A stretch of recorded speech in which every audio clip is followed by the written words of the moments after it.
Hey everyone, this week's topic is visibility.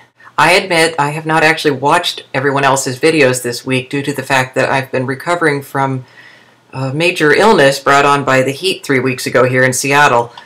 So I apologize if I'm going to be repeating the things that other people have said. So I will make this as short as I can. One of the things that occurs to me is that in this generation, most people are thinking about internet. That's really great for asexuals who are younger, but for those who are my age and older, it's other media that they might hear these things through. And I would suggest that people start investigating their local public radio station, their local public access cable station. I'm not real familiar with doing things on public access, but it seems to me that that's a forum that could be used in a similar way. My sense is, at least with KUOW in Seattle, which is our local big public radio station, that it has a huge listener base, so it would really get the word out in a way that I think public access might not.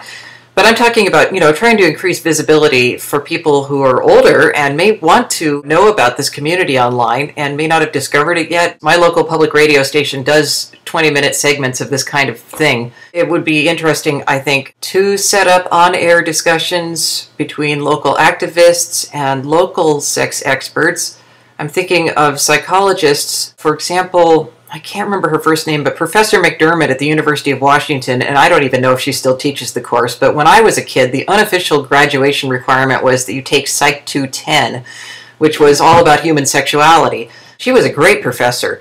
So there may be people like that, professors at your local university that you could have come and be part of a discussion panel on a local public radio station and get the word out to people who probably wouldn't be on the internet or might not happen to think to look it up on Google.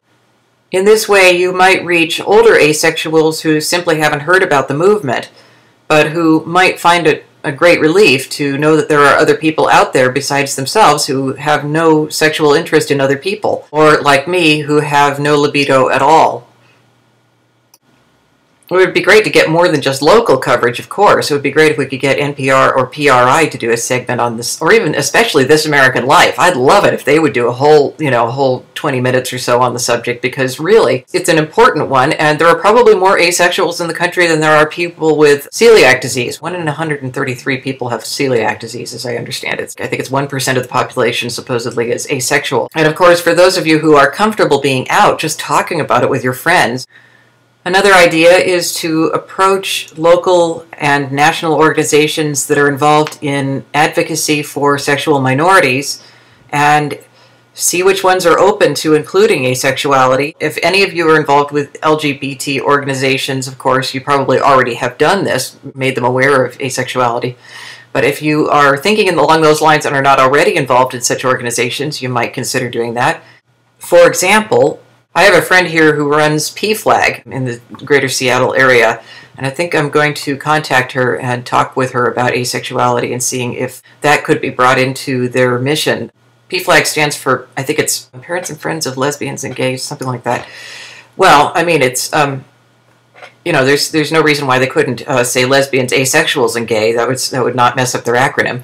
Of course, they also cover bi and transgender as well. So it seems like it would fit right in with their mission.